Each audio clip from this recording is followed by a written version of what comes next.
شهر رمضان الذي أنزل فيه القرآن هدى للناس شهر رمضان الذي أنزل فيه القرآن هدى للناس وبينات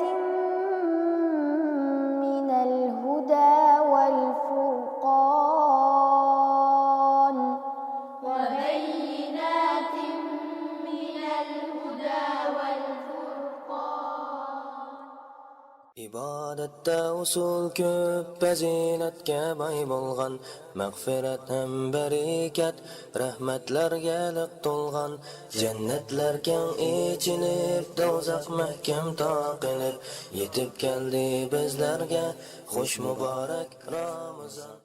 أعوذ بالله من الشيطان الرجيم بسم الله الرحمن الرحيم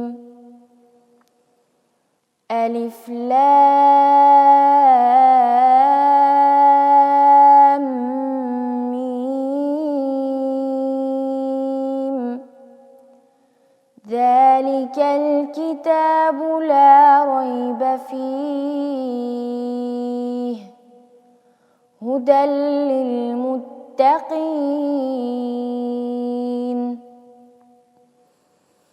الذين يؤمنون بالغيب ويقيمون الصلاة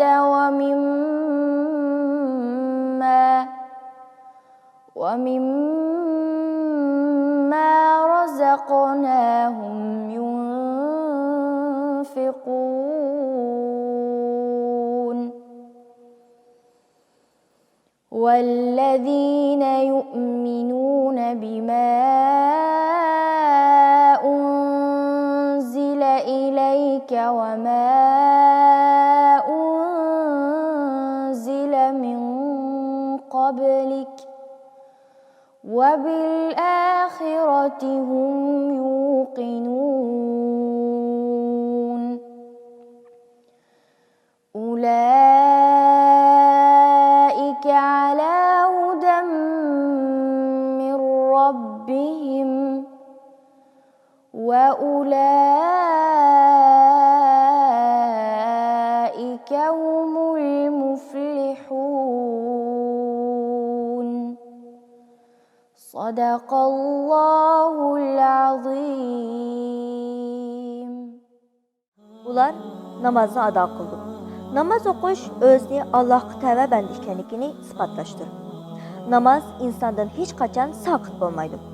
Örtürüb namaz oxuşuq taqit etməyən kişi olturub. Olturub namaz oxuşuq taqit etmişsə yitib oxuydu.